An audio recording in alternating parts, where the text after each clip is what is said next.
नमस्कार, आप देख रहे हैं देश न्यूज। मैं हूं आपके साथ मीनाक्षी। स्वागत करती हूं आपका हमारे स्पेशल कार्यक्रम शेयर बाजार की बातों में। वैसे तो हम पहले भी देश न्यूज के माध्यम से शेयर मार्केट पर बात कर चुके हैं कि कब, कैसे और क्यों निवेश करना है। वहीं मैं आपको बता दूं कि शेयर मार्केट एक ऐसा वित्तीय बाजार है जहां विभिन्न निगमों द्वारा जारी किए गए शेयरों को खरीदा और बेचा जा सकता है। एक ऐसा प्लेटफॉर्म है जहां निवेशक अपनी निजी संपत्ति को निवेश के माध्यम से वृद्धि कर सकते हैं। शेयर मार्केट निवेशकों को नए उद्यमों और उनके प्रगतिशील विकास के लिए पूंजी उपलब्ध कराता है। साथ ही यह उद्योग वित्तीय संस्थान, सरकारी निकाय और सामान्य लोगों के बीच एक माध्यम के रूप में कार्य करता है। इसी पर चर्चा करेंगे आगे। आपको बता दें, शेयर मार्केट पर एक ऐसा स्थान है जहां लोग शेयर खरीदते और बेचते हैं। शेयर कंपनियों के स्टॉक को प्रतिष्ठित शेयर बाजार में बेचने और खरीदने के एक माध्यम होता है। यह एक व्यापारिक मंच होता है जहां लोग निवेश करके अपनी मौजूदा संपत्ति को बढ़ाने की कोशिश करते हैं। इसमें विभिन्न कंपनियों के शेयर शामिल होते हैं जिन्हें लोग खरीदने या बेचने के लिए उपलब्ध कराया जाता है। शेयर मार्केट कंपनियों के स्टॉक को प्रतिष्ठित शेयर बाजार में बेचने और खरीदने के माध्यम के लिए एक माध्यम होता है। इसी बीच शेयर बाजार की चर्चा पर बातें करेंगे हम आगे। इसके लिए आज के मेहमान हमारे साथ हैं IT कंसल्टेंट मनीष आचार्य जी, जिनसे हम जानेंगे शेयर मार्केट के वो सभी बातें जो निवेश करने से पहले सभी को जानना बेहद जरूरी है। मनीष जी, बहुत बहुत स्वागत है आपका हमारे देश न्यूज में। सबसे पहले मेरा सवाल ये है कि स्टॉक और स्टॉक मार्केट में डिफरेंस क्या है? स्टॉक मार्केट एक प्लेस है जहां पर अपन स्टॉक शेयर, जो कंपनी की सबसे छोटी यूनिट होती है, उसको बेच खरीद सकते हैं। जी जी। इंडिया के अंदर दो प्रमुख एक्सचेंज हैं, नेशनल स्टॉक एक्सचेंज जी एंड बॉम्बे स्टॉक एक्सचेंज, जिनके अपन शेयर ट्रेड कर सकते हैं। जी जी। बट कमोडिटी के लिए देयर आर अदर एक्सचेंजेस। जी। ओके। साथ ही शेयर बाजार की इम्पोर्टेंस क्यों है, क्यों जरूरी है कि शेयर बाजार में इन्वेस्टमेंट की अपॉर्चुनिटी क्या क्या हो सकती है? ऐसा शेयर बाजार क्यों जरूरी है, पहला क्वेश्चन। जी। तो इसलिए जरूरी है बिकॉज महंगाई की जो दर जी RBI जो डिक्लेयर्ड है वो 5.4 अप्रोक्सीमेटली इस साल की। जी। जो भी इन्वेस्टमेंट आपका इससे कम गेन्स देता है वो आपको एक्चुअली गरीब कर रहा है। बिल्कुल। We are not growing with the economy. ठीक है। तो शेयर मार्केट के एवरेज रिटर्न अगर प्रॉपर की जाए तो can be in many fold. जी जी। More than 20-30% also. जी। ठीक है। एवरेज म्यूचुअल फंड की जो अर्निंग है वो 12 से 18% काउंट की जाती है। जी जी। तो जो आपको गरीब होने से बचाए, आपके धन को बढ़ाए, जी, that is why it is needed. जी जी।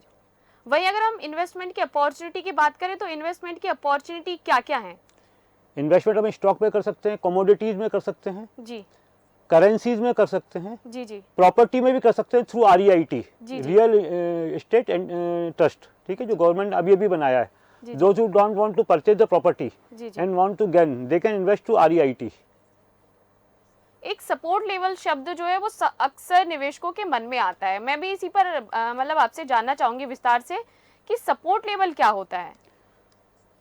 शेयर में जो सपोर्ट लेवल होता है, जहां पर अगर वो गिरता है, जी, जहां वो मल्टीपल टाइम सपोर्ट लेता है, जहां पर आके रुक जाता है, जहां पर लोग बायर खड़े होते हैं उसको खरीदने के लिए, गिरने के बाद भी, उसको अपन सपोर्ट लेवल बोलते हैं। और इसमें और क्या क्या अलग चीजें देखने को मिलती हैं शेयर बाजार में सपोर्ट लेवल के? सपोर्ट लेवल इंडिकेट करता है कि वहां से वो स्टॉक नहीं गिरेगा फर्दर। जी, मतलब it is gaining the buying support over that, मतलब buyers are ready to purchase at that price. जी जी जी। इसके अलावा एक दूसरी टर्म होती है रेजिस्टेंस। जी जी जी। रेजिस्टेंस अपवर्ड के लिए होता है, गिरने के लिए we are taking care of the support level. जी जी जी। बढ़ने के लिए अगर वो रेजिस्टेंस लेवल क्लियर कर लेता है, रेजिस्टेंस का मतलब वो लेवल होता है जहाँ पे सेलर खड़ा है जी, बेचने के लिए। जब भी आप बेचोगे वहां पर उसको रेजिस्टेंस आएगा, रुकावट। रेजिस्टेंस को बोलते हैं हम लोग रुकावट। जी जी जी। तो जहां पर रुकावट आ रही है वो लेवल अगर क्रॉस करता है तो फर्दर बढ़ता है। जी। तो अगर अपन ट्रेडिंग करते हैं तो ट्रेडिंग पर्सपेक्टिव से we need support and resistance both. जी जी। For buying we need support level, for selling we need resistance level. जी, कि जहां पर हम बेचें फर्दर वी कैन बाय। बिल्कुल। और सपोर्ट और रेजिस्टेंस लेवल में बेसिक सा एक आपने अंतर बताया कि रेजिस्टेंस में क्या होता है कि हम एक लेवल पर रुक जाते हैं, जहां पर जाके शेयर गिरता गिरता हर बार सपोर्ट लेता है। सपोज एक शेयर है 100 रुपए का, वो गिरते गिरते 60 रुपए आ गया। जी जी। हर बार वो 60 रुपए जाता है, वहां से रिवर्स हो जाता है। जी। तो मल्टीपल टाइम वहां पर लोग खड़े हैं उसको, उस लेवल पे they are lucrative to them. जी जी। उनको अपील कर रहा है कि अगर इस रेट पे आता है तो हर चीज का एक रेट होता है। जैसे सोने का रेट मान लो अभी आज के दिन 60,000 गिर के 55 आ गया तो लोगों को ल्यूक्रेटिव लगने लगेगा। बिल्कुल। तो अगर 55 से नीचे नहीं गिरता तो दैट इज मल्टीपल टाइम ऐसा होता है, एक बार नहीं। जी। इसके लिए हम लोग कई मूविंग एवरेज भी यूज करते हैं, जैसे अपन SMA है ना, तो 10 days moving average, 20 days moving average, मतलब 10 दिन तक उससे नीचे नहीं गया जी। सबसे लार्ज होता है 200 डेज मूविंग, है ना, कि 200 दिन तक उसने सपोर्ट लिया, इसके मीन्स मतलब 200 दिन वो गिरे ही नहीं। बिल्कुल। तो market is getting buyer at that level, तो that is a safe level where we can purchase the stock for further gains.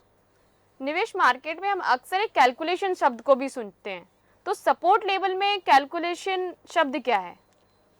Support low calculation कुछ नहीं होता, we are seeing the number of time bottom जो आता है, जैसे उसे crash बनता है स्टॉक का बॉटम, उस बॉटम को अपन एवरेज आउट करते हैं the period of time. Suppose 30 days में अपन 30 डेज का उसको एवरेज आउट करके मीन निकाल के we are divided by the number of days जी।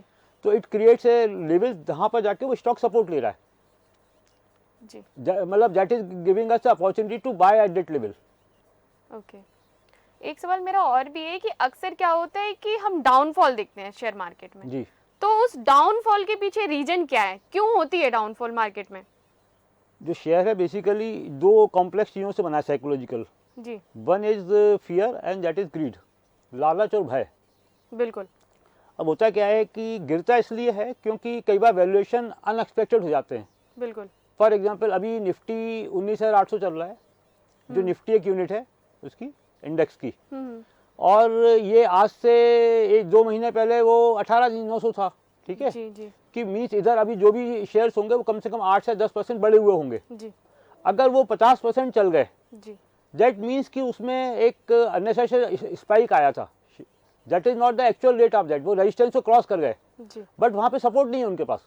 बिल्कुल। मतलब दे आर एक्चुअली कॉस्टली, मतलब उनके लेवल वहाँ पर वो अपीलिंग नहीं लग रहे लोगों को बाय करने के लिए। तो वहाँ पे जाकर लोग अपनी जो बड़े लोग होते हैं they are quite cautious about it, they are calculating this level every day. उनके पास एक फाइनेंशियल प्लानर होता है, टेक्निकल चार्ट्स होते हैं, उससे देख के उनको पता होता है कहाँ पे बाय करना है, कहाँ पे खरीदना है, ठीक है।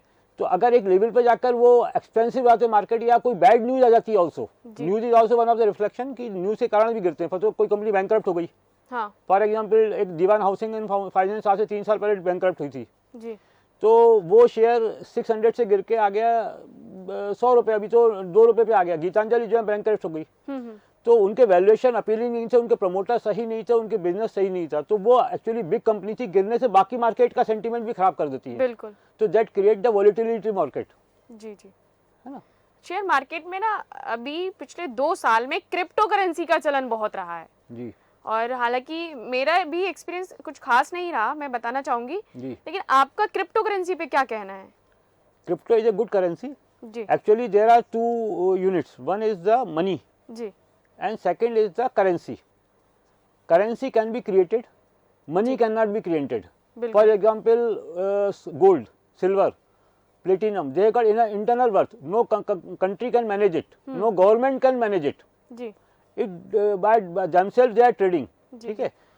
Currency can be manipulated because उसके अगेंस्ट जो सिक्योरिटी है, फॉर एग्जाम्पल रुपीज़ के अंदर सिक्योरिटी है, ठीक है, अगर वो सिक्योरिटी सरकार हटा दे, जैसे डीमोनेटाइजेशन बोलते हैं, जीरो वैल्यू हो गई थी रुपीस की, सेम वे यूरोप में यूरो है, यूएस में डॉलर है, तो यूएस ने अपनी इकोनॉमी के टोटल वैल्यू से 30 गुना डॉलर प्रिंट कर रखे हैं। मीन्स अगर यूएस में कोई भी डाउनफॉल आता है तो वो सारी करेंसी जीरो हो सकती है। बिल्कुल। But money can not B zero. Gold की वैल्यू तब भी रहेगी जिसमें इंट्रिंसिक वैल्यू होती है, उसको मनी बोलते हैं, और जिसमें कोई इंट्रिंसिक वैल्यू नहीं होती, जिसको अपन सिर्फ वचन देते हैं ना, धारक अदा करने का वचन देता है, वो करेंसी होती है, ठीक है। तो यूरो एक्चुअली जो अपना क्रिप्टो के रेफरेंस में, क्रिप्टो में कुछ इंटरनल वैल्यू भी है, मतलब आप उसको एक्सेसिवली छाप नहीं सकते, जैसे अपन नोट कितने भी छाप सकते हैं, सरकार जितनी चाहे, ठीक है, लेकिन वो उसको माइन किया जाता है। जैसे गोल्ड को आप एक्स्ट्रा नहीं निकाल सकते, जितना पृथ्वी में है उतने ही गोल्ड निकाल सकते हो आप। बिल्कुल। तो same way it is mind, ठीक है। दूसरा, इसके अंदर कोई कंट्री का सपोर्ट नहीं है, तो कंट्री मैनिपुलेट नहीं कर सकती, कोई कंट्री इसको मैनेज नहीं करती। बिल्कुल। तो मैनिपुलेशन होने का चांस ही नहीं है। जी। तीसरा, डिजिटल होने से सिक्योर्ड है, एक वैलेट से दूसरे वैलेट पे पीयर टू पीयर जाती है। Peer to peer technology that is based on blockchain. जी जी, ठीक है। तो टेक्नोलॉजी वर्ल्ड में सुपीरियर टेक्नोलॉजी है जी, ठीक है। तीसरा यह है कि it is divisible by any integer, you can transfer any amount of the money. जी। तो इन जितने भी आइडियल पैरामीटर हैं वो क्रिप्टो के साथ हैं। ओनली थिंग इज दैट कि उसका कोई अभी रेगुलेटर नहीं है प्रॉपर। जी। तो वो बहुत ज़्यादा स्विंग है उसमें, वॉलेटिलिटी इंडेक्स बहुत ज़्यादा है, मतलब 40 रुपए की bitcoin is one time trading है 72 लैक्स, तो debt is more than its worth.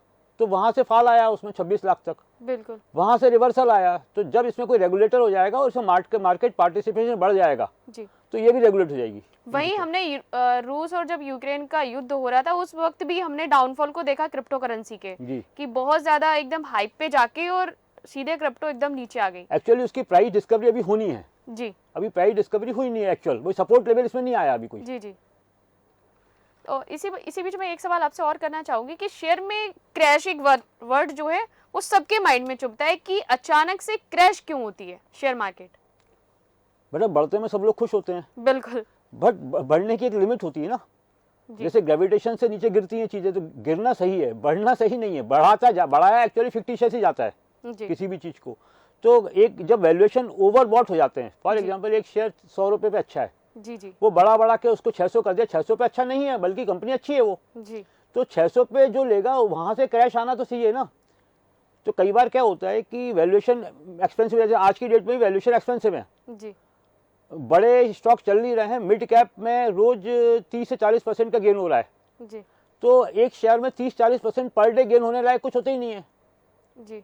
है ना। कुछ स्टॉक में हो सकता है, hmm, but in most of the stock every day you can see, हर रोज एक कोई स्टॉक 20 से 30% चल जाता है, 8 से 10 स्टॉक, जी जी और दूसरे दिन वो 15% गिर जाते हैं, जी बिकॉज उनको आर्टिफिशियली मैनिपुलेट करते हैं, लोगों में जो लालच है उसका ना बढ़ा देते हैं उसको वो, जी जी और जब उनको समझ में आता है कि इससे ऊपर ग्रोथ नहीं होगी तो गिर जाता है। तो गिरने का मेन रीजन एक है कि एक्चुअली वो वैल्यूएशन से ओवर वैल्यूएशन होना मार्केट का, जी एक्सपेंसिव होना, और दूसरा मिसमैनेजमेंट।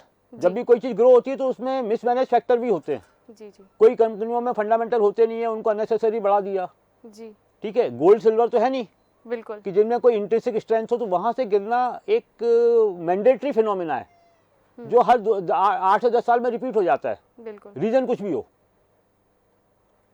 शेयर मार्केट में फ्लक्चुएशन तो हम लगातार देखते ही हैं, कोई ऐसा एक एग्जांपल बताइए दर्शकों को जो हाल ही में भी हुआ हो। Negative and positive side, both are. Positive you can say कि ऑल द PSU स्टॉक्स जी and banks they are fallen badly जी in last 3 years. Corona में some banks have fallen up to 90%. They have almost gained 80% in last 3 years. And some PSUs are more than the actual valuation of their shares, है ना। Okay but negative side में क्या है, कुछ कंपनियां almost bankruptcy level पर file कर रही हैं। फॉर एग्जाम्पल यस बैंक, जी Vodafone, although they are good company but they have piled up debt. जी जी Vodafone piled up debt of 70,000 crore, उसका ईयरली प्रॉफिट है 4,000 करोड़, जी तो वो कभी पे ही नहीं कर सकता अनटिल अनलेस कोई उसमें कोई मिरेकुलस परिवर्तन नहीं हो जाए। जी जी तो जो डेट है अननेसेसरीली, वो ही मेन कारण है इनमें नेगेटिव फॉल आउट होने का, और प्रमोटर की चीटिंग। बिल्कुल, क्योंकि जो हमारे पास डाटा होता है वो data based on the news, जी जैसे जो आपके जैसे एनालिस्ट जाते हैं वहाँ से कलेक्ट करते हैं, जी अब वो डाटा की ऑथेंटिसिटी कोई चेक तो करता नहीं है। बिल्कुल, हम लोग उसको मान लेते हैं कि जो वो दे रहा है वो सही है। जी अगर वो सही नहीं होता तो वी में see the drastic fall in the market. अब डाटा चेक करने की जब बात आई है तो फिर अगर जो नए लोग हैं वो अगर शेयर मार्केट में घुसते हैं तो उनको किन किन पहलुओं का ध्यान रखना चाहिए। इसमें हर शेयर के कुछ बेसिक पैरामीटर होते हैं। जी जैसे एक पैरामीटर होता है अर्निंग पर शेयर, जी इसको बोलते हैं EPS शॉर्ट में। हम्म, तो अगर वो बहुत ज़्यादा, जैसे अगर वो ट्रेड हो रहा है 1,000 रुपये पे, उसका EPS से 2 रुपये मीन्स 500 का वैल्यूएशन आएगा, तो एक्सपेंसिव शेयर है, मतलब वो बेसिकली वर्थ ही नहीं है खरीदने लायक। बिल्कुल, ठीक है। दूसरा प्राइस टू अर्निंग, कि अभी उसका रेट मान लो, MRF का एग्जांपल देता हूँ। MRF का share is trading at the valuation of 1 lakh, मतलब 10 रुपये का शेयर फेस वैल्यू है, ट्रेडिंग 1 लाख, मतलब हाईएस्ट शेयर है इस समय मार्केट का। But still it is cheaper, बिल्कुल, क्योंकि उसकी अर्निंग है पर शेयर की 3,000, और शेयर ट्रेड हो रहा है 1 लाख पर, डिवाइड करेंगे तो 30 का रेशो आएगा। बिल्कुल, अपोलो की अर्निंग मान लो 450, अपोलो टायर की, और उसकी शेयर की वैल्यू है 440, डिवाइड करेंगे तो 45 का वैल्यूएशन आएगा, तो वो 450 पे होके भी MRF से महंगा है। जी तो we have to calculate this way. Okay, financials can not be incorrect normally, और कंसिस्टेंट फाइनेंस, नॉट 1 ईयर। अगर कोई शेयर 10 साल परफॉर्मेंस सही दे रहा है, जी उसके सेल्स डाटा सही आ रहे हैं, उसका ग्रोथ पॉजिटिव है और उसके प्रोडक्ट में लोगों को इंटरेस्ट है, जी वो सेक्टर पॉजिटिव है।